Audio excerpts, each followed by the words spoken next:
पुराने वक्त की बात है जब इंसाफ के लिए तलवारें उठती थीं और सच्चाई की कीमत सोने से ज्यादा होती थी। बगदाद के पास दजला के किनारे बसे एक शहर अल मदीना में एक हकीम रहता था। सुलेमान नाम था उसका। गरीब था मगर दिल का बादशाह था। उसकी दवाओं में शिफा थी और बातों में सच्चाई। बादशाह जलालुद्दीन के महल में छोटी सी हवेली मिली थी उसे, जहां वो शाही खानदान के लोगों का इलाज करता था। सुबह की नमाज के बाद से लेकर शाम की अजान तक मरीजों की खिदमत में लगा रहता। उसके वालिदैन इस दुनिया में नहीं रहे थे, मगर उन्होंने सिखाया था, बेटा, इंसान की असली दौलत उसका किरदार है और उसकी नेकी। एक रोज मगरिब की नमाज के वक्त जब महल के बाग में सुलेमान अकेला टहल रहा था, एक बुजुर्ग फकीर उसके सामने आया। सफेद दाढ़ी, फटे पुराने कपड़े, मगर आंखों में एक अजीब सा नूर था। क्या तुम हकीम सुलेमान हो? फकीर ने पूछा। सुलेमान ने अदब से सिर झुकाया। जी हजरत, खाकसार सुलेमान है, आप कुछ फरमाएं। फकीर ने मुस्कुराते हुए एक पुराना थैला सामने रखा। मैं बहुत दूर से आया हूं सिर्फ तुमसे मुलाकात के लिए। तुम्हारी नेक दिली की खबर दूर दूर तक फैली हुई है। हजरत, आप मुझे शर्मिंदा फरमा रहे हैं, मैं तो बस एक मामूली हकीम हूं। नहीं सुलेमान, फकीर ने कहा, तुम्हारे अंदर कुछ खास है और आने वाले वक्त में तुम्हें बहुत बड़ी आजमाइश से गुजरना होगा। मैं तुम्हें 3 तोहफे देने आया हूं।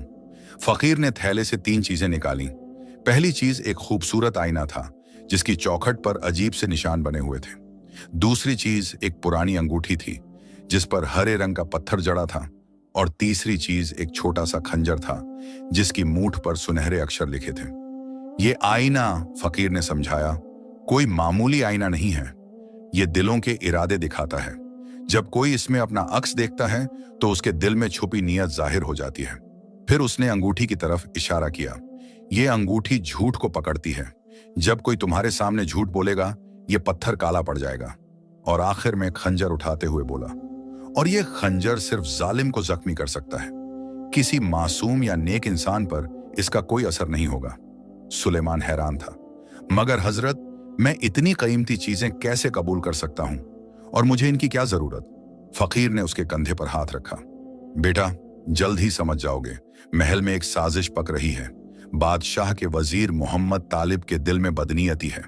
वो तुम्हारी जगह लेना चाहता है और तुम्हें बर्बाद करने की फिराक में है। ये 3 तिलिस्म तुम्हारी हिफाजत करेंगे और सच को सामने लाएंगे। वजीर साहब, सुलेमान ने हैरानी से पूछा, मगर वो तो बहुत इज्जतदार शख्स हैं। जाहिर और बातिन में फर्कत होता है सुलेमान। याद रखना, जब वक्त आए तो इन तिलिस्मों का सही इस्तेमाल करना। और एक बात, इन्हें किसी को दिखाना मत जब तक जरूरत न पड़े। यह कहकर फकीर वहां से चला गया जैसे हवा में घुल गया हो। सुलेमान हाथ में 3 तिलिस्म लेकर खड़ा रह गया, सोच में डूबा हुआ। उस रात सुलेमान ने तिलिस्मों को अपनी छोटी सी हवेली में एक सुरक्षित जगह छुपा दिया। वो सोच रहा था कि फकीर ने वजीर मोहम्मद तालिब के बारे में क्यों कहा। वजीर साहब तो बादशाह के सबसे करीबी थे, बहुत अक्लमंद और होशियार। अगली सुबह जब सुलेमान महल में अपने काम पर पहुंचा तो माहौल कुछ अजीब सा था। दरबान घबराए हुए दिख रहे थे और महल की कनीजें फुसफुसाते हुए बात कर रही थीं। क्या हुआ? सुलेमान ने एक बूढ़े खिदमतगार से पूछा। हकीम साहब, खिदमतगार ने डरते हुए कहा, शहजादी जरीना की तबीयत अचानक खराब हो गई है। रात को अचानक बुखार आ गया और अब वो बेहोश हैं। सुलेमान का दिल डूब गया। शहजादी जरीना बादशाह की इकलौती बेटी थी, नेक, खूबसूरत और बहुत शरीफ। पूरे शहर में उसकी नेकी के किस्से मशहूर थे। सुलेमान फौरन शहजादी के महल की तरफ दौड़ा। वहां पहले से ही वजीर मोहम्मद तालिब मौजूद था। अपने साथ एक और हकीम लाया था, हकीम रफीका, जो शहर के बाहर से बुलाया गया था। वजीर तालिब ने सुलेमान को देखते ही कहा, अरे सुलेमान, तुम आ गए, देर हो गई तुम्हें। हकीम रफीक साहब ने कहा है कि शहजादी को किसी जहरीली चीज से तकलीफ हुई है। सुलेमान ने शहजादी को देखा। वो बिस्तर पर बेहोश पड़ी थी, चेहरा पीला और माथे पर पसीना। उसने फौरन नब्ज देखी, आंखें देखी और जबान की हालत परखी। ये जहर नहीं है, सुलेमान ने धीमी आवाज में कहा। ये तो किसी खराब खाने से हुआ लगता है। हकीम रफीकत ने गुस्से से कहा, तुम क्या समझते हो अपने आप को? मैं 30 साल से हकीम हूं। ये जहर है और बहुत खतरनाक। वजीर तालिब ने कहा, सुलेमान, तुम चुप रहो। हकीम रफीका साहब ज्यादा तजुर्बेकार हैं, मगर सुलेमान को यकीन था कि वो सही कह रहा है। उसने अपनी दवाइयों का थैला खोला और एक खास किस्म की जड़ी बूटी निकाली। फिर उसने एक शरबत बनाया और धीरे धीरे शहजादी को पिलाया। कुछ ही देर में शहजादी की आंखें खुल गईं। उसने धीमी आवाज में कहा, मुझे मुझे क्या हुआ था? बादशाह जलालुद्दीन, जो अब तक चुपचाप खड़े थे, खुशी से बोले, शुक्र है अल्लाह का सुलेमान, तुमने मेरी बेटी की जान बचाई। मगर वजीर तालिब के चेहरे पर नाराजगी के भाव थे। उसने कहा, जहां पनाह, अभी पूरी तरह ठीक तो हो जाने दीजिए, देखते हैं आगे क्या होता है। उस रात अपनी हवेली में सुलेमान ने फकीर के दिए हुए आईने को निकाला। उसने सोचा, क्यों ना वजीर साहब के बारे में पता लगाया जाए। आईने को देखते हुए उसने वजीर तालिब के बारे में सोचा। अचानक आईने में एक दृश्य उभरा। वजीर तालिब अपने महल में हकीम रफीक से बात कर रहा था। रफीका, तुमने अच्छा काम किया शहजादी के खाने में वो खास मसाला मिलाकर। वजीर की आवाज आईने से आ रही थी। मगर वो सुलेमान बीच में आ गया, हमें उससे छुटकारा पाना होगा। मगर हुजूर, हकीम रफीकट बोला, वो बहुत होशियार है, उसे फंसाना आसान नहीं होगा। मैं एक तरकीब सोचूंगा। वजीर ने कहा, जल्द ही सुलेमान पर ही शहजादी को नुकसान पहुंचाने का इल्जाम लगेगा और फिर मैं खुद हकीम की जगह ले लूंगा और बादशाह मेरी हर बात मानेंगे। सुलेमान का खून जम गया। फकीर सही कह रहा था। वजीर तालिब सचमुच एक मक्कार और बदनीयत इंसान था। अगले कुछ दिन सुलेमान बहुत सावधान रहा। वो जानता था कि वजीर उसके खिलाफ कोई न कोई साजिश रच रहा है। उसने तिलिस्मों को हमेशा अपने पास रखना शुरू कर दिया। एक दिन दरबार में बादशाह ने ऐलान किया, मैं बहुत खुश हूं कि मेरी बेटी जरीना अब पूरी तरह से ठीक हो गई है। सुलेमान, तुम्हारा एहसान कभी नहीं भूलूंगा। वजीर तालिब ने कहा, जहां पनाह, मगर हमें यह पता लगाना चाहिए कि शहजादी को यह तकलीफ कैसे हुई। कहीं कोई साजिश तो नहीं थी? बादशाह चौंके। साजिश? कौन करेगा मेरी बेटी के साथ साजिश? जहां पनाह, यह तो तहकीकात से ही पता चलेगा। वजीर ने चालाकी से कहा, मैं आपकी इजाजत से इसकी तफ्तीश करना चाहूंगा। बादशाह ने सोचते हुए कहा, ठीक है तालिब, मगर ध्यान रहे किसी बेगुनाह पर इल्जाम न लगे। उस रात सुलेमान अपनी हवेली में बेचैन था। उसे लग रहा था कि कुछ बुरा होने वाला है। उसने तीनों तिलिस्मों को एक बार फिर देखा और दुआ की कि अल्लाह उसकी मदद करे। अचानक दरवाजे पर जोर से दस्तक हुई। सुलेमान ने दरवाजा खोला तो सामने शाही सिपाही खड़े थे। हकीम सुलेमान, एक सिपाही ने कहा, वजीर साहब ने आपको फौरन बुलाया है। शहजादी की हालत फिर से खराब हो गई है। सुलेमान का दिल बैठ गया। ये वो फंदा था जिसकी उसे उम्मीद थी, मगर वो क्या कर सकता था। उसने तिलिस्मों को जल्दी से अपने कुर्ते के अंदर छुपाया और सिपाहियों के साथ चल पड़ा। महल पहुंचकर देखा तो शहजादी फिर से बेहोश थी। इस बार उसकी हालत और भी ज्यादा खराब लग रही थी। वजीर तालिब, हकीम रफीका और बादशाह सब वहां मौजूद थे। बादशाह के चेहरे पर गुस्सा और परेशानी दोनों थे। सुलेमान, ये क्या हो रहा है? तुमने कहा था कि मेरी बेटी ठीक हो गई है। जहां अपना मैं सुलेमान ने कहना शुरू किया, मगर वजीर तालिब बीच में बोला, जहां अपना मैंने तहकीकात की है। शहजादी को जो दवा दी गई थी उसमें एक खास किस्म का जहर मिला हुआ था और वो दवा सुलेमान ने ही बनाई थी। ये झूठ है, सुलेमान चिल्लाया। मैं कभी शहजादी को नुकसान नहीं पहुंचा सकता। हकीम रफीकट ने एक शीशी दिखाते हुए कहा, ये देखिए जहां अपना, मुझे सुलेमान की हवेली से ये शीशी मिली है। इसमें वही जहर है जो शहजादी के खून में पाया गया। सुलेमान जानता था कि यह सब झूठ है, मगर इतने सबूतों के सामने वो क्या कर सकता था। बादशाह ने दुख से कहा, सुलेमान, मैंने तुम पर इतना भरोसा किया और तुमने ये क्या किया? जहां पनाह, मेरी एक विनती है। सुलेमान ने हाथ जोड़कर कहा, मुझे अपनी बेगुनाही साबित करने का एक मौका दीजिए। वजीर तालिब ने फौरन कहा, नहीं जहां पनाह, इसे फौरन कैद कर देना चाहिए, यह खतरनाक है। मगर बादशाह ने हाथ उठाकर कहा, सुलेमान ने बरसों तक हमारी खिदमत की है, उसे एक मौका तो दिया जा सकता है। कल सुबह दरबार में इसकी सुनवाई होगी, तब तक इसे महल के कैद खाने में रखा जाए। सिपाहियों ने सुलेमान को पकड़ लिया। जैसे ही वो उसे ले जा रहे थे, सुलेमान ने आखिरी बार शहजादी की तरफ देखा। वो बेहोश थी, मगर उसके चेहरे पर दर्द के भाव थे। कैद खाने की अंधेरी कोठरी में बैठकर सुलेमान ने सोचा, कल दरबार में क्या होगा। वजीर तालिब ने बहुत चालाकी से सब कुछ प्लान किया था। सबूत उसी के खिलाफ थे, मगर फिर उसे याद आया, तिलिस्म, उसके पास अभी भी वो तीनों जादुई चीजें थीं। कल दरबार में उन्हीं से वो सच साबित करेगा। रात भर सुलेमान ने दुआएं की और अपने वालिदैन को याद किया। उसके वालिद ने कहा था, बेटा, सच्चाई हमेशा जीतती है, भले ही देर से सही। कल का दिन फैसले का दिन था। या तो वो अपनी बेगुनाही साबित कर देगा, या फिर वो इस ख्याल को दिमाग से निकाल नहीं पाया। बाहर रात की खामोशी में सिर्फ पहरेदारों के कदमों की आवाज आ रही थी। सुलेमान ने अपने कुर्ते के अंदर से तिलिस्म निकाले और उन्हें देखता रहा। कल सुबह सब कुछ साफ हो जाएगा, उसने खुद से कहा। अल्लाह पर भरोसा रखना होगा। और इसी सोच के साथ थकान की वजह से उसकी आंख लग गई। कल दरबार में क्या होने वाला था, ये वक्त ही बताएगा। सुबह की पहली किरण जब कैद खाने की छोटी सी खिड़की से अंदर आई तो सुलेमान की आंख खुल गई। उसने फज्र की नमाज पढ़ी और अल्लाह से दुआ मांगी कि आज का दिन उसके हक में हो। कुछ ही देर में सिपाही आए और उसे दरबार ले जाने लगे। रास्ते में महल के लोग उसे अजीब निगाहों से देख रहे थे, कोई हमदर्दी से तो कोई शक से।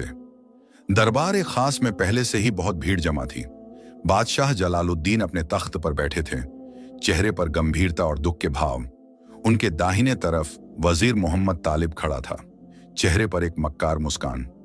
बाईं तरफ काजी अबुल फजल बैठे थे, जो इंसाफ के लिए मशहूर थे। दरबार में शहजादी जरीना भी मौजूद थी, हालांकि अभी भी कमजोर लग रही थी। उसकी दो कनीजें उसे संभाले हुए थीं। बादशाह ने कार्यवाही शुरू करते हुए कहा, आज हम यहाँ हकीम सुलेमान के खिलाफ लगे इल्जामों की सुनवाई के लिए जमा हुए हैं। वजीर तालिब, तुम अपना पक्ष रखो। वजीर तालिब आगे बढ़ा और बड़े आत्मविश्वास से बोला, जहां पनाह और दरबार में मौजूद तमाम लोगों, आज मैं एक बहुत दुखद सच्चाई आपके सामने रखने जा रहा हूं। हकीम सुलेमान, जिस पर हम सबने भरोसा किया, उसने शहजादी जरीना को जहर देने की कोशिश की है। दरबार में सन्नाटा छा गया।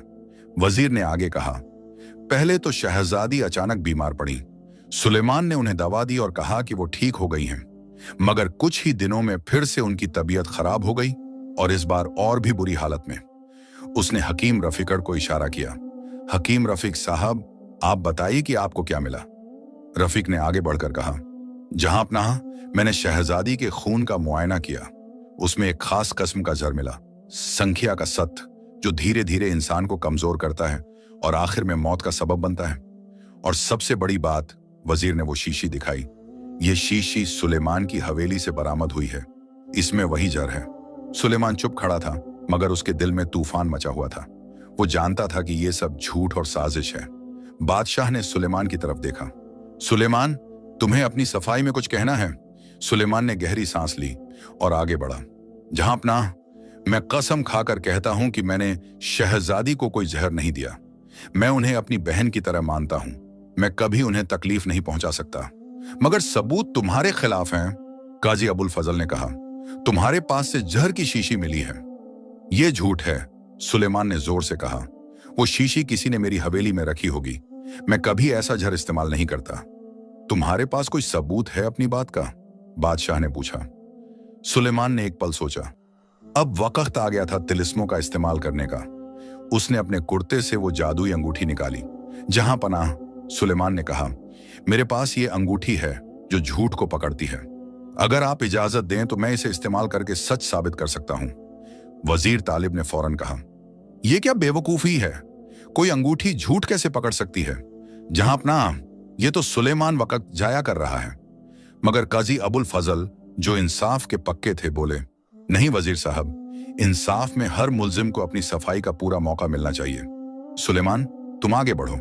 सुलेमान ने अंगूठी पहनी और कहा, जहां पनाह, यह अंगूठी एक खास तिलिस्म है। जब कोई शख्स इसके सामने झूठ बोलेगा तो इसका पत्थर काला पड़ जाएगा। दरबार में मौजूद लोगों में फुसफुसाहट शुरू हो गई। सुलेमान ने कहा, मैं एक बार फिर कहता हूं, मैंने शहजादी को कोई जहर नहीं दिया। अंगूठी का हरा पत्थर वैसा ही चमकता रहा। फिर उसने वजीर की तरफ देखा। अब वजीर साहब से पूछा जाए, क्या उन्होंने खुद ये साजिश रची है? वजीर तालिब के चेहरे पर पल भर के लिए घबराहट दिखी, मगर वो संभल गया। ये तो बेहूदगी है। मैं बादशाह का वफादार खिदमतगार हूं। तो फिर अंगूठी के सामने कहिए, सुलेमान ने जोर दिया। बादशाह ने कहा, तालिब, इसमें हर्ज क्या है? अगर तुम सच्चे हो तो बोल दो। वजीर को मजबूरन आगे बढ़ना पड़ा।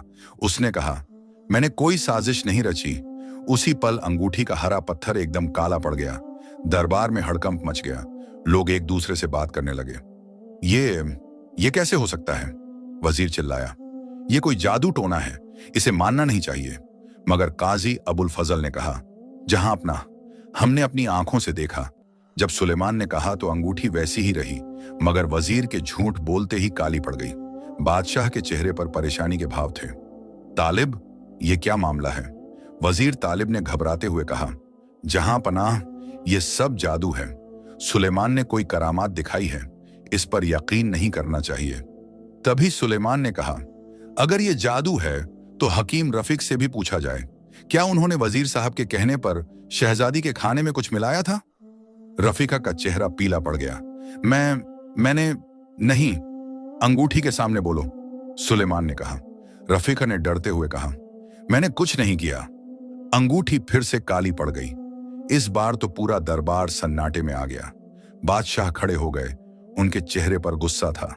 तालिब, बादशाह की आवाज गरजी, क्या यह सच है? क्या तुमने मेरी बेटी के साथ यह साजिश की? वजीर घुटनों के बल गिर गया। जहां अपना, तभी हकीम रफीकट, जो अब डर के मारे कांप रहा था, चिल्लाया, जहां पनाह, मुझे माफ कर दीजिए, मैं गुनाहगार हूं। वजीर साहब ने मुझे बहुत सारा माल देकर यह काम करवाया था। मैंने ही शहजादी के खाने में एक खास मसाला मिलाया था जिससे उन्हें तकलीफ हुई। क्या? बादशाह गुस्से से लाल हो गए। तुमने मेरी बेटी को? मगर जहां पनाह, रफीकट ने रोते हुए कहा, वो मसाला सिर्फ बीमार करने के लिए था, मारने के लिए नहीं। वजीर साहब ने कहा था कि बस शहजादी को बीमार करना है और फिर सुलेमान पर इल्जाम लगाना है। चुप! वजीर तालिब ने रफीक पर चिल्लाते हुए कहा, तू क्या बकवास कर रहा है? मगर सुलेमान ने इस मौके का फायदा उठाया। उसने अपने कुर्ते से वो जादुई आईना निकाला। जहां अपना, सुलेमान ने कहा, यह आईना दिलों के इरादे दिखाता है। अगर आप इजाजत दें तो वजीर साहब को इसमें देखने को कहूं? बादशाह ने गुस्से में कहा, हां जरूर, मैं इसकी असलियत देखना चाहता हूं। सुलेमान ने आईना वजीर तालिब के सामने किया। इसमें देखिए। वजीर ने हिचकिचाते हुए आईने में देखा। उसी पल आईने में एक दृश्य उभरा। वजीर अपने महल में बैठा हुआ था और वो अपने एक खास खिदमतगार से बात कर रहा था। आईने से आवाज आई, वजीर की आवाज, सुनो बहराम, जब तक सुलेमान है मैं कभी बादशाह का सबसे करीबी नहीं बन सकता। मुझे उसे खत्म करना होगा, और अगर इस प्लान में शहजादी को भी कुछ तकलीफ हो जाए तो कोई बात नहीं। आखिर में बादशाह सिर्फ मेरी बात मानेंगे। दरबार में मौजूद सभी लोग ये दृश्य देख रहे थे। आईना इतना बड़ा हो गया था कि सब कुछ साफ दिख रहा था। फिर आईने में एक और दृश्य दिखा। वजीर हकीम रफीकट को सोने के सिक्के दे रहा था और कह रहा था, तुम्हें बस इतना करना है कि शहजादी को थोड़ा बीमार कर दो, फिर मैं सुलेमान के घर में जहर की शीशी रखवा दूंगा। सबूत मिलेंगे और सुलेमान फांसी पर चढ़ जाएगा। बादशाह का चेहरा देखने लायक था। गुस्सा, दुख और धोखे का एहसास, सब कुछ एक साथ। तालिब, बादशाह की आवाज में दर्द था, मैंने तुझे अपना भाई माना। मैंने तुझ पर अपनी जान से ज्यादा भरोसा किया, और तूने मेरी बेटी के साथ ये किया। वजीर तालिब समझ गया कि अब बचने का कोई रास्ता नहीं। वो उठा और अचानक अपनी तलवार निकाल ली। हां, वो चिल्लाया, मैंने ये सब किया, और क्यों ना करता। बरसों से मैं तुम्हारी चाटुकारी करता रहा, मगर तुमने हमेशा उस गरीब हकीम को ज्यादा इज्जत दी। मैं तुम्हारा वजीर हूं, मगर फैसले सुलेमान के कहने पर लेते हो। उसने तलवार घुमाई। अब मैं खुद ही बादशाह बनूंगा। वो सुलेमान की तरफ लपका, मगर सुलेमान के पास तीसरा तिलिस्म था, वो जादुई खंजर जो सिर्फ जालिम को जख्मी कर सकता था। सुलेमान ने खंजर निकाला और अपनी हिफाजत में आगे किया। वजीर की तलवार खंजर से टकराई, मगर एक अजीब बात हुई। खंजर से एक चमकीली रोशनी निकली और वजीर के हाथ से तलवार छूटकर दूर जा गिरी। उसी पल शाही सिपाहियों ने वजीर को पकड़ लिया। बादशाह ने आदेश दिया, इस गद्दार को कैद खाने में डाल दो, और हकीम रफीकट को भी। दोनों को सख्त से सख्त सजा दी जाएगी।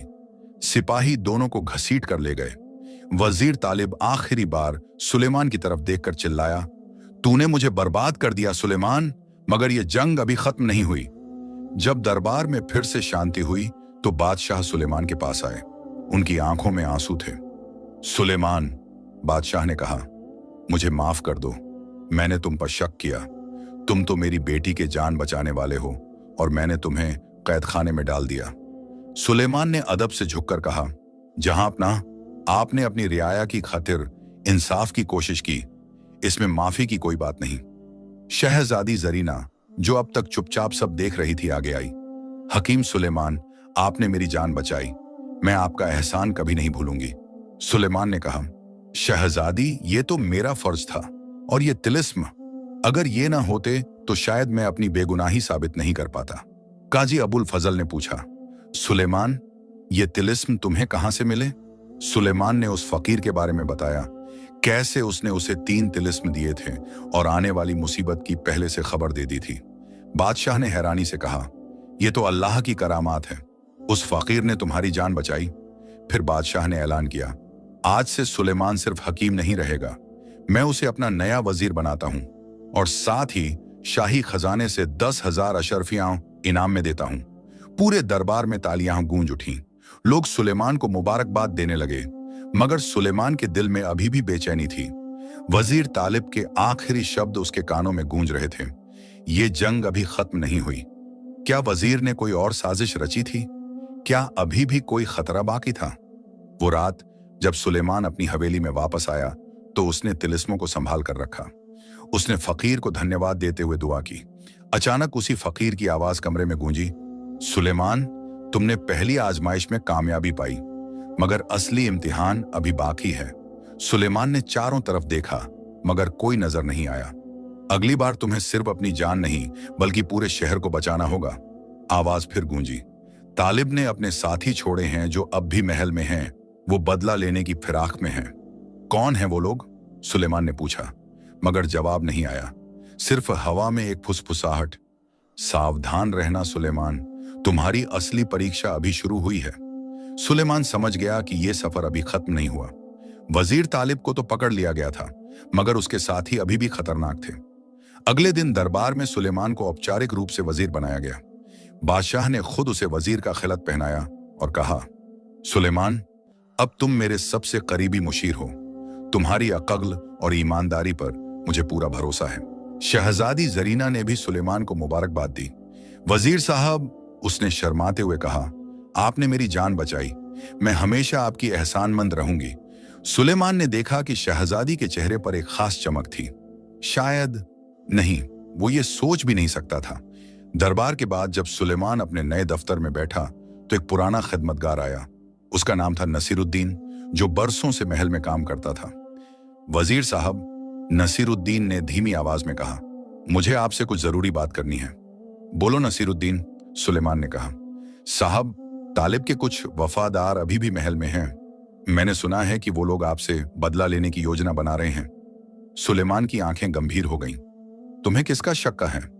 साहब, शाही रसोई का सरदार उस्ताद अकरम, वो तालिब का बहुत करीबी था, और महल के दरबान शमसुद्दीन, मैंने उन्हें रात को चुपके से बात करते देखा है। तुमने अच्छा किया जो मुझे बताया, सुलेमान ने कहा। मैं इन लोगों पर नजर रखूंगा। उस रात सुलेमान ने फिर से आईने का इस्तेमाल किया। उसने उस्ताद अकरम के बारे में सोचा। आईने में एक दृश्य उभरा। अकरम अपने कमरे में बैठा था और उसके सामने एक अजनबी शख्स था। तालिब साहब को बचाना होगा, अकरम कह रहा था, और सुलेमान को खत्म करना होगा। उसी ने हमारे मालिक को बर्बाद किया। अजनबी शख्स ने कहा, मैंने इंतजाम कर लिया है। कल रात शहजादी की शादी की तैयारी के दौरान जब महल में रौनक होगी, हम हमला करेंगे। शादी? सुलेमान सोच में पड़ गया। किसकी शादी?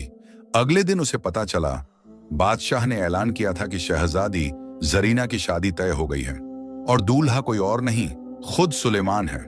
सुलेमान हक्का बक्का रह गया। जहां पनाह, ये मैं, बादशाह ने मुस्कुराते हुए कहा।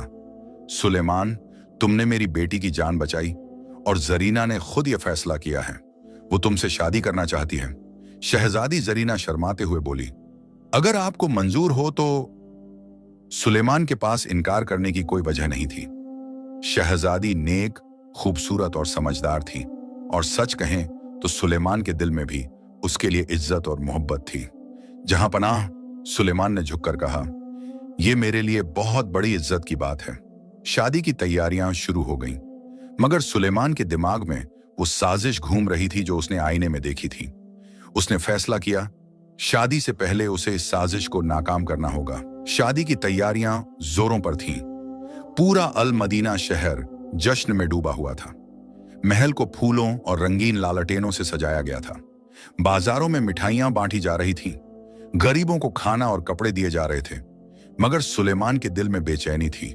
वो जानता था कि तालिब के वफादार कुछ बड़ी साजिश रच रहे हैं। उसने नसीरुद्दीन को बुलाकर कहा, मुझे उस्ताद अकरम और शमसुद्दीन पर पूरी नजर रखनी होगी। तुम चुपके से इन दोनों की हरकतों का पता लगाओ।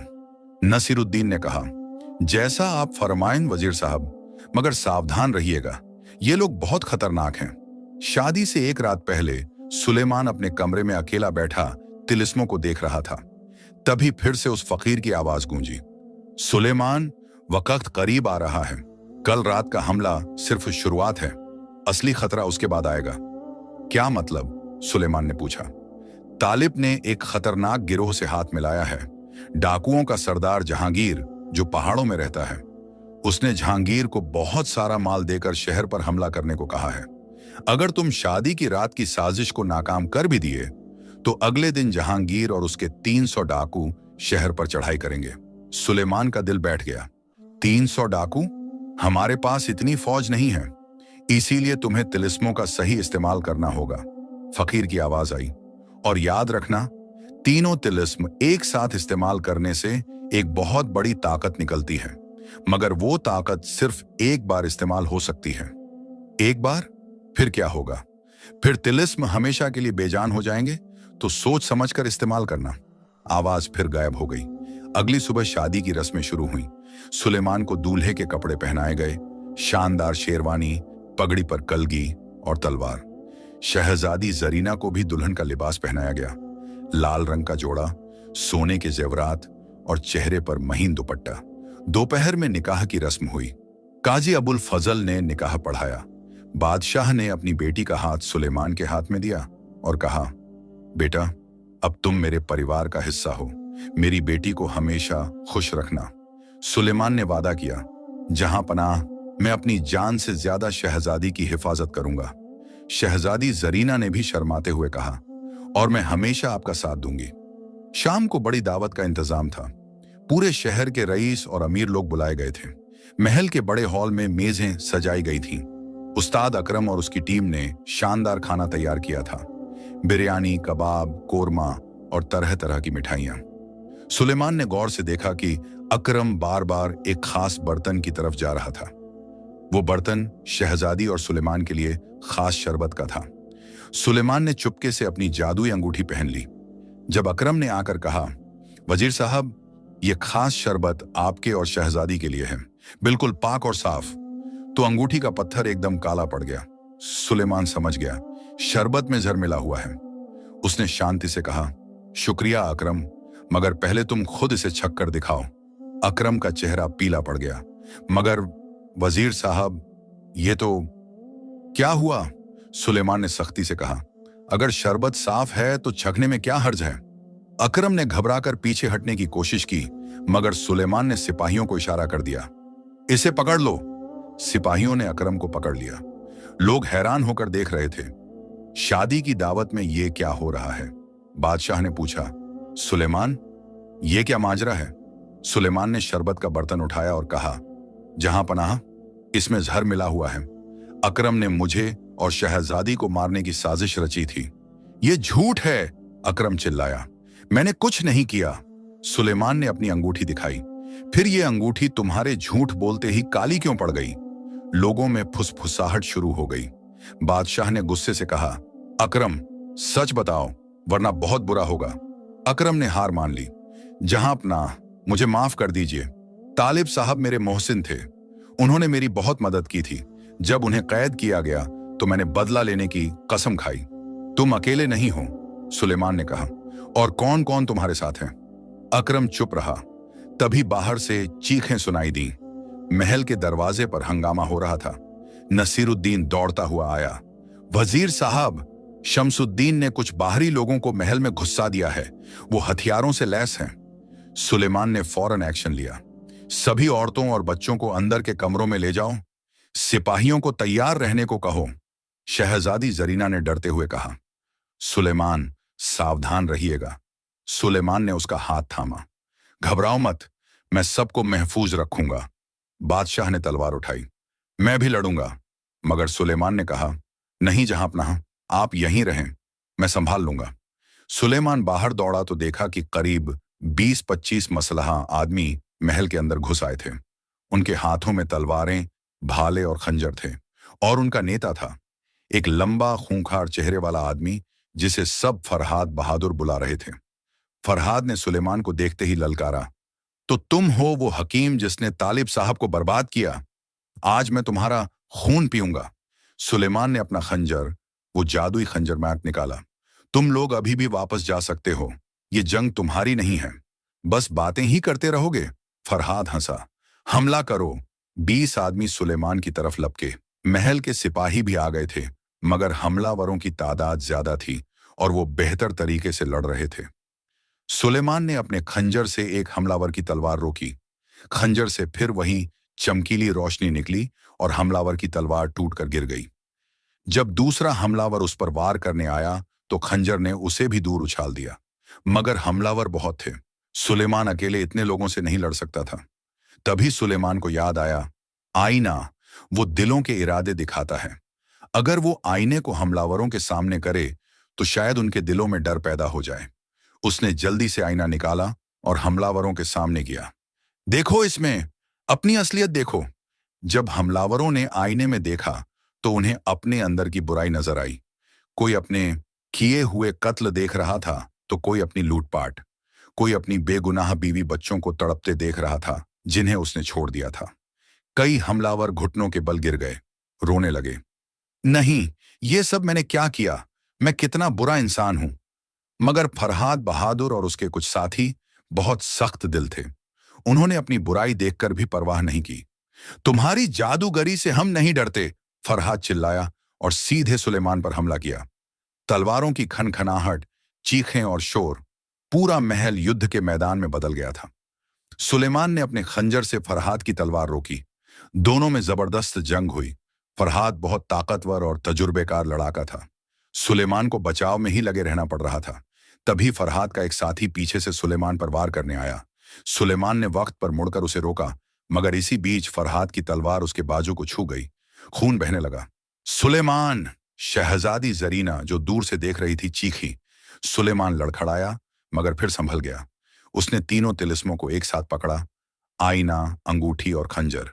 अचानक तीनों से एक जबरदस्त रोशनी निकली, इतनी तेज कि सब अपनी आंखें बंद करने लगे। रोशनी से एक आवाज गूंजी, फकीर की आवाज। ये है तिलिस्मों की असली ताकत, मगर याद रखना, ये सिर्फ एक बार काम करेगी। रोशनी से एक अजीब किस्म की ताकत निकली जिसने सभी हमलावरों को दीवारों की तरफ उछाल दिया। वो सब बेहोश होकर गिर पड़े। फरहाद भी जमीन पर गिरा, उसके हाथ से तलवार छूट गई। सिपाहियों ने जल्दी से सभी हमलावरों को पकड़ लिया और बांध दिया। सुलेमान लड़खड़ाते हुए जमीन पर बैठ गया। उसके बाजू से खून बह रहा था। शहजादी जरीना दौड़कर आई और उसके पास बैठ गई। सुलेमान, आप ठीक तो हैं? उसकी आंखों में आंसू थे। मैं ठीक हूं, सुलेमान ने मुस्कुराते हुए कहा। बस एक छोटी सी चोट है। बादशाह भी आए। सुलेमान, तुमने आज पूरे महल को बचाया। तुम सच्चे योद्धा हो। मगर सुलेमान के दिल में दुख था। उसने तिलिस्मों की तरफ देखा। वो अब साधारण चीजें बन गई थीं। आईना सिर्फ एक आईना, अंगूठी सिर्फ एक अंगूठी और खंजर सिर्फ एक खंजर। उनकी जादुई ताकत खत्म हो गई थी। मगर अभी एक और खतरा बाकी है, सुलेमान ने कहा। तालिब ने डाकुओं के सरदार जहांगीर से हाथ मिलाया है। कल सुबह 300 डाकू शहर पर हमला करेंगे। बादशाह का चेहरा गंभीर हो गया। 300? हमारे पास सिर्फ 100 सिपाही हैं, और वो भी पूरी तरह से प्रशिक्षित नहीं। काजी अबुल फजल ने कहा। हमें पड़ोसी शहरों से मदद मांगनी होगी। वो बहुत दूर हैं, सुलेमान ने कहा। उन्हें आने में 3-4 दिन लगेंगे, और जहांगीर कल आ रहा है। सब चुप हो गए। हालात बहुत खराब थे। तभी शहजादी जरीना ने कहा, सुलेमान, क्या हम शहर के लोगों से मदद नहीं मांग सकते? शहर में बहुत से नौजवान हैं जो लड़ सकते हैं। सुलेमान की आंखें चमक उठी। तुम सही कह रही हो। हम एक फौज नहीं बना सकते एक रात में, मगर हम लोगों को अपने शहर की हिफाजत के लिए तैयार कर सकते हैं। बादशाह ने कहा, तो फिर देर किस बात की? फौरन मुनादी करवाओ, सभी तंदुरुस्त मर्द महल के सामने जमा हों। उस रात पूरे शहर में मुनादी हुई। जब लोगों को पता चला कि कल डाकुओं का हमला होने वाला है, तो सैकड़ों लोग महल के सामने जमा हो गए। सुलेमान, जिसके बाजू पर पट्टी बंधी थी, उन सबके सामने खड़ा हुआ। भाइयों, कल हमारे शहर पर बहुत बड़ा खतरा आने वाला है। 300 खूंखार डाकू हमें लूटने, हमारे घरों को जलाने, हमारे परिवारों को नुकसान पहुंचाने आ रहे हैं। मैं जानता हूं कि हम सब पेशेवर फौजी नहीं हैं, मगर क्या हम अपने शहर को, अपने घरों को, अपने बीवी बच्चों को बचाने के लिए नहीं लड़ सकते? भीड़ में से एक बूढ़े शख्स ने कहा, वजीर साहब, हम तैयार हैं, बताइए क्या करना है। एक नौजवान चिल्लाया, हम अपने शहर की हिफाजत करेंगे, मरेंगे मगर हार नहीं मानेंगे। सुलेमान के दिल में उम्मीद जगी। उसने पूरी रात लोगों को तैयार किया। शहर के लोहार ने हथियार बनाए। सुलेमान ने लोगों को सिखाया कि कैसे डाकुओं से लड़ें।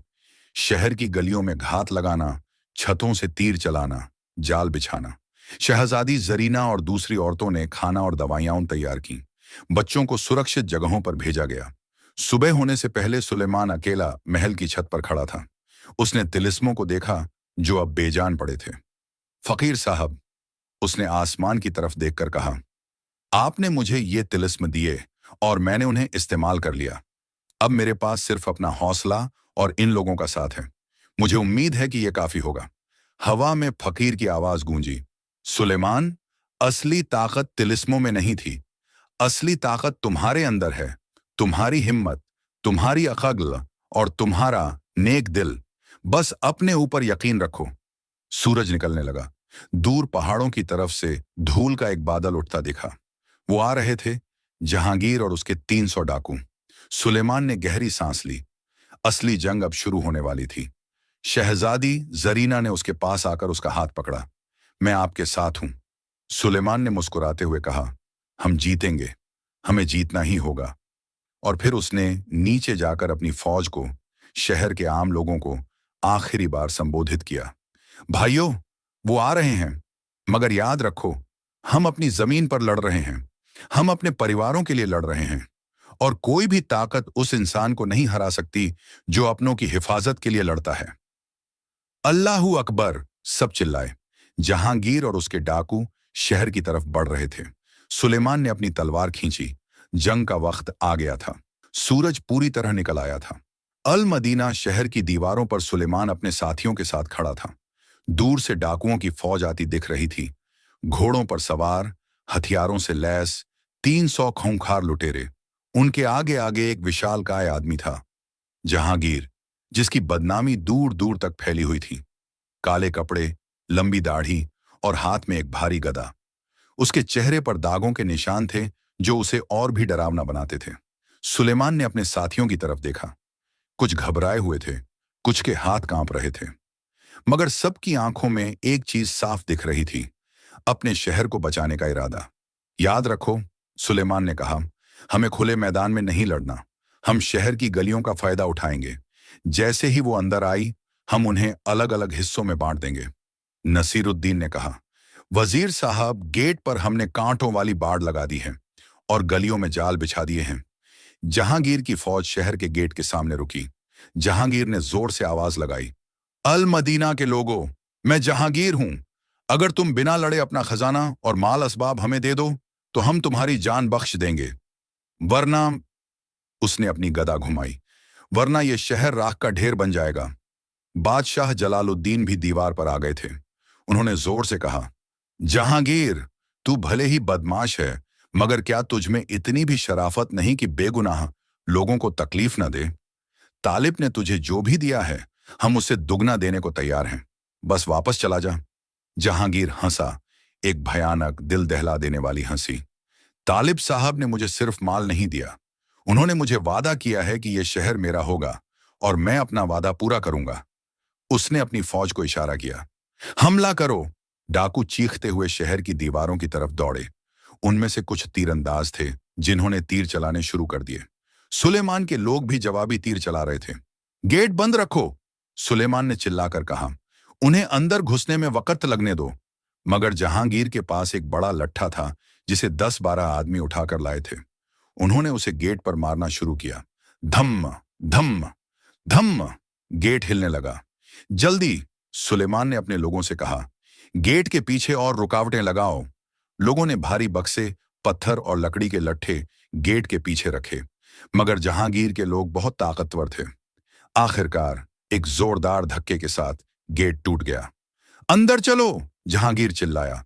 मगर जैसे ही पहले डाकू अंदर घुसे, उन्हें कांटों वाली बाढ़ मिली। कई घोड़े कांटों में फंस गए और अपने सवारों को गिरा दिया। तीर चलाओ, सुलेमान ने हुक्म दिया। छतों पर छुपे तीरंदाजों ने तीर बरसाने शुरू कर दिए। दर्जनों डाकू जमीन पर गिर गए, मगर बाकी डाकू आगे बढ़ते रहे। जहांगीर खुद भी अंदर घुस आया था, अपनी गदा से रास्ते में आने वाली हर चीज को तोड़ता हुआ। सुलेमान नीचे उतरा, अपनी तलवार लेकर। गलियों में बिखर जाओ, उन्हें छोटे छोटे गुटों में बांट दो। लोगों ने सुलेमान का हुक्म माना।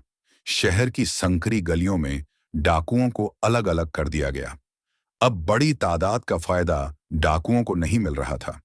एक गली में 5-6 डाकुओं का सामना सुलेमान और उसके 10 साथियों से हुआ। एक एक करके सुलेमान और उसके साथियों ने उस गली के सभी डाकुओं को हरा दिया। मगर शहर के दूसरे हिस्सों में जंग और भी भयानक थी। बाजार में डाकुओं ने आग लगा दी थी। कुछ दुकानें जल रही थीं। लोग पानी की बाल्टियां लेकर आग बुझा रहे थे। तभी सुलेमान को खबर मिली, जहांगीर महल की तरफ बढ़ रहा है। सुलेमान का दिल बैठ गया। अगर जहांगीर महल में घुस गया तो शहजादी और बादशाह खतरे में होंगे। मेरे साथ चलो, सुलेमान चिल्लाया और भागते हुए महल की तरफ दौड़ा। रास्ते में उसे और डाकू मिले, मगर उसने उन्हें एक तरफ करते हुए आगे बढ़ता रहा। जहांगीर, सुलेमान ने जोर से पुकारा, तुझे मुझसे लड़ना है तो आ, बेगुनाह लोगों को बीच में क्यों ला रहा है? जहांगीर ने मुड़कर सुलेमान को देखा। उसकी आंखों में पागलपन था। अरे, तो ये है वो हकीम जिसने तालिब साहब को गिरवाया? आज तेरा खून पीऊंगा।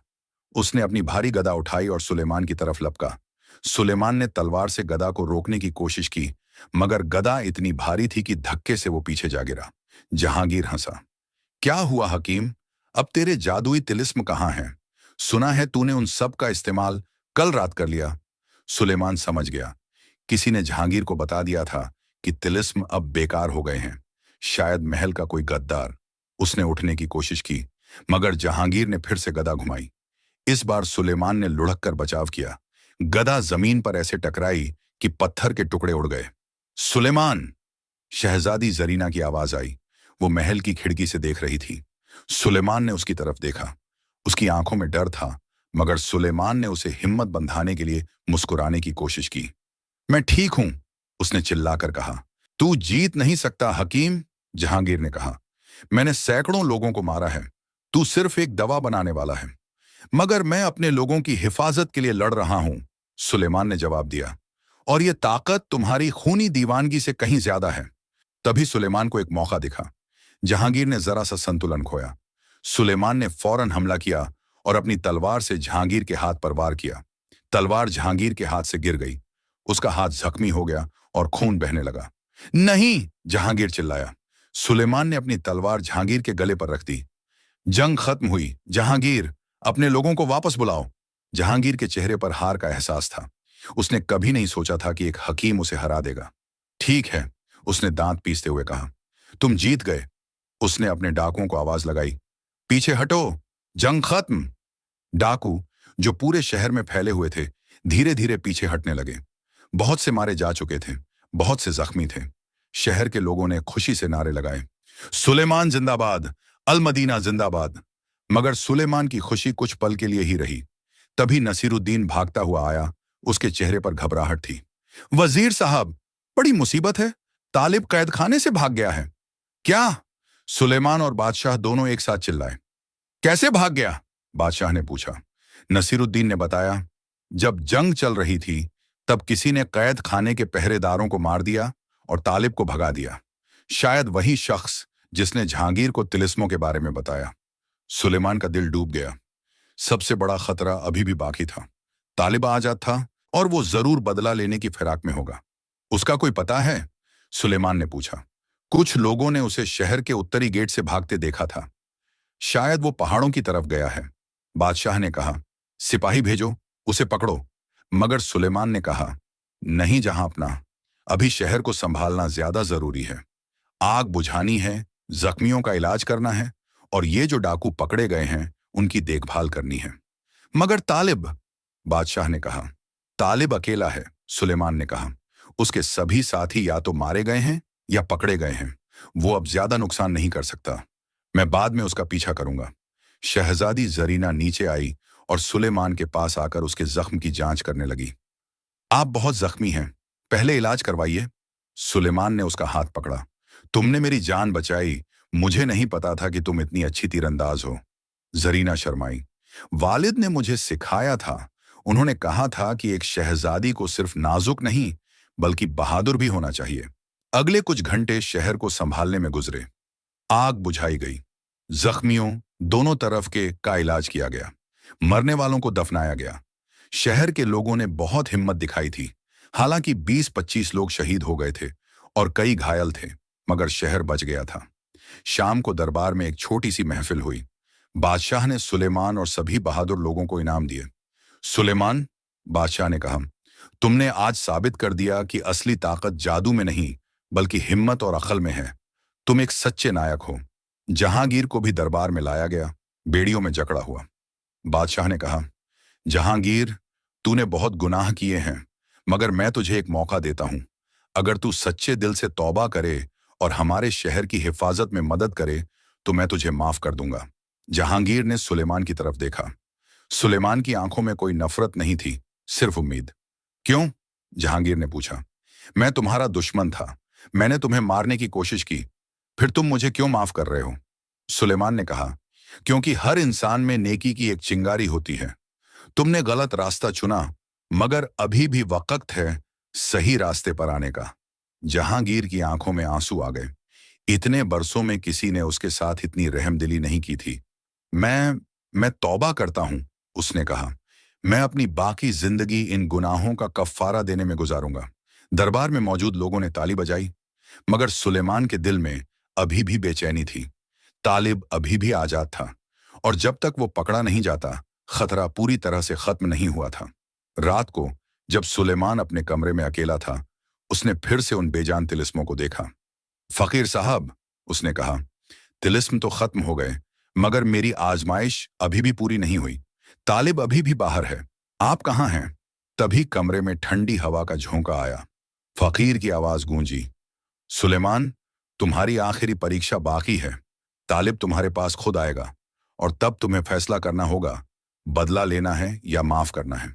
मगर तिलिस्म बेकार हो गए हैं, सुलेमान ने कहा। अब मैं कैसे? तिलिस्मों ने अपना काम कर दिया, फकीर ने कहा।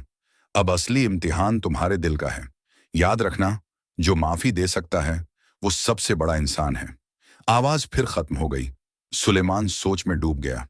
क्या वो तालिब को माफ कर पाएगा? उस शख्स को जिसने शहजादी को मारने की कोशिश की, जिसने उस पर झूठे इल्जाम लगाए, जिसने पूरे शहर को खतरे में डाला। उस रात सुलेमान को नींद नहीं आई। वो जानता था कि जल्द ही उसे एक बहुत बड़ा फैसला लेना होगा, और वो फैसला उसकी जिंदगी की सबसे बड़ी परीक्षा होगी। 3 दिन गुजर गए थे जंग के बाद। अल मदीना शहर धीरे धीरे अपनी पुरानी रौनक में लौट रहा था।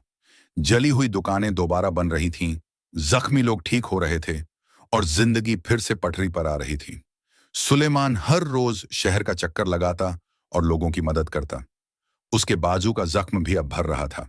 शहजादी जरीना खुद उसकी देखभाल कर रही थी।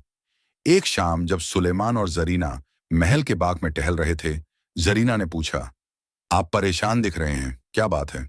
सुलेमान ने गहरी सांस ली। तालिब, वो अभी भी बाहर है।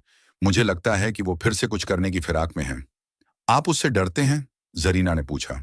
नहीं, सुलेमान ने कहा। मैं इस बात से परेशान हूं कि अगर वो वापस आया तो मुझे क्या करना होगा। फकीर साहब ने कहा था कि मुझे माफी और बदले में से चुनना होगा, मगर उसने इतना कुछ किया है। क्या मैं सचमुच उसे माफ कर पाऊंगा? जरीना ने उसका हाथ पकड़ा। आप जो भी फैसला लेंगे वो सही होगा, क्योंकि आपका दिल साफ है। उसी रात चांद निकलने के बाद सुलेमान अपने कमरे में सो रहा था। अचानक उसे खिड़की से आवाज आई। उसकी आंख खुली तो देखा कि कोई परछाई खिड़की के बाहर है। सुलेमान ने फौरन अपनी तलवार उठाई और सावधान हो गया। कौन है? परछाई अंदर आई। चांदनी में सुलेमान ने चेहरा पहचाना। तालिब। मगर ये वो तालिब नहीं था जो पहले था। उसके कपड़े फटे पुराने थे, चेहरा दुबला हो गया था, आंखों में थकान थी, उसके हाथ में कोई हथियार नहीं था।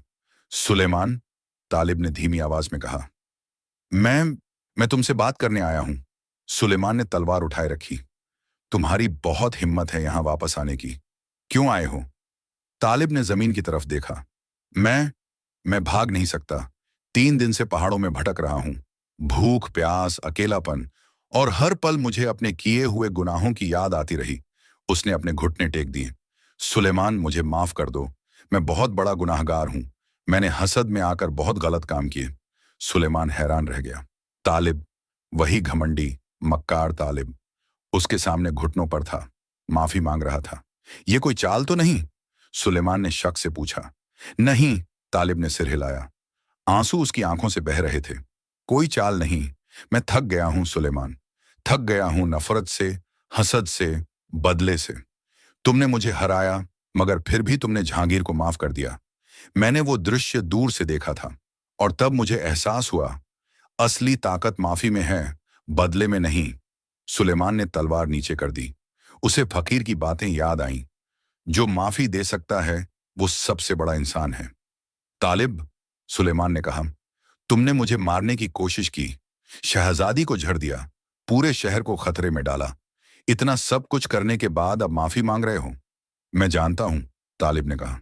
मेरे गुनाह बहुत बड़े हैं, मगर अल्लाह बहुत रहम वाला है। अगर वो माफ कर सकता है तो शायद तुम भी। सुलेमान चुप रहा। उसके दिमाग में तूफान चल रहा था। एक तरफ इंसाफ था, तालिब को सजा मिलनी चाहिए। दूसरी तरफ रहम था, माफी देना। तभी कमरे में फिर से ठंडी हवा का झोंका आया और फकीर की आवाज गूंजी। सुलेमान, यह है तुम्हारी असली परीक्षा। तिलिस्म दिखा सकते हैं कि कौन झूठा है, कौन सच्चा, मगर माफी का फैसला सिर्फ दिल ही ले सकता है। सुलेमान ने अपने वालिदैन को याद किया। उन्होंने कहा था, बेटा, इंसान की असली दौलत उसका किरदार है। किरदार क्या कहता है, बदला या माफी? सुलेमान ने तालिब की तरफ देखा। वो सचमुच टूट चुका था। उसकी नफरत और हसद ने उसे खुद ही बर्बाद कर दिया था। तालिब, सुलेमान ने आखिरकार कहा, उठो। तालिब ने हैरानी से ऊपर देखा।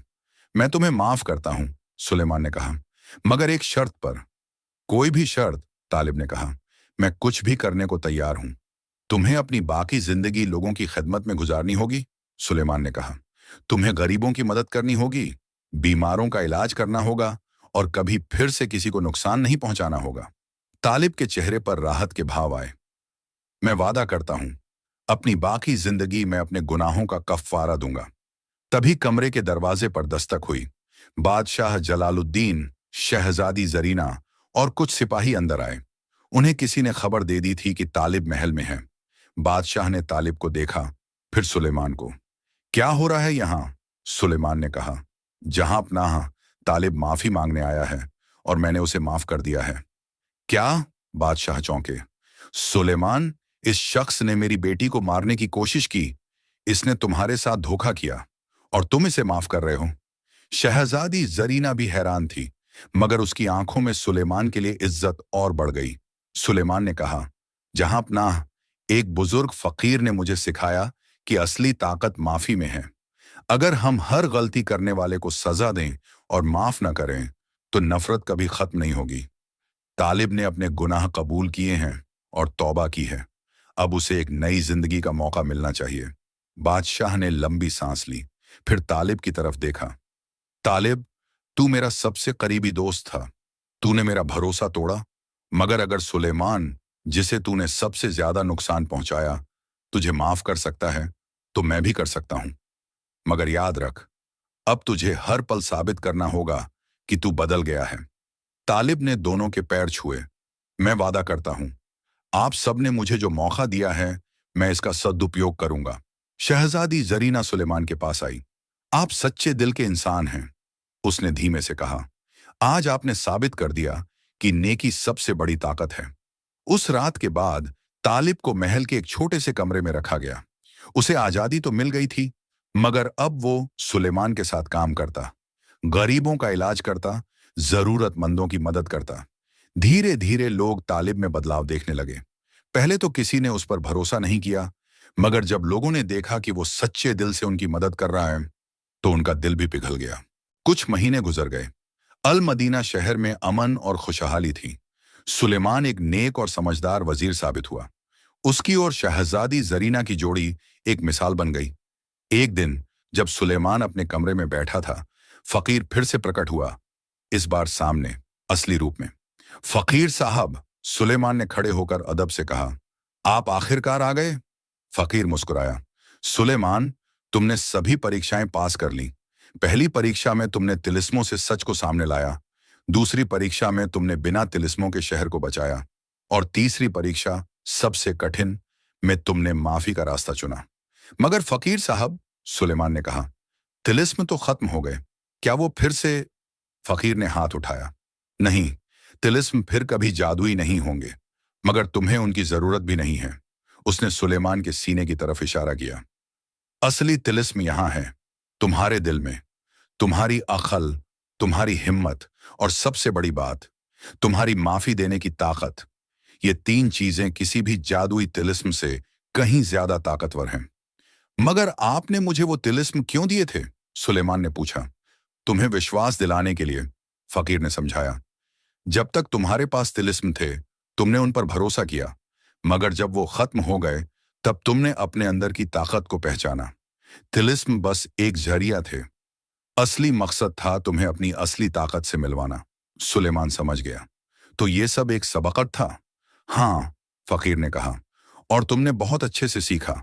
अब तुम सिर्फ एक हकीम नहीं हो, न सिर्फ एक वजीर, तुम एक असली नेता हो, जो अक्ल से फैसले लेता है, हिम्मत से लड़ता है, और दिल से माफ करता है। फकीर ने अपनी झोली से एक पुरानी किताब निकाली।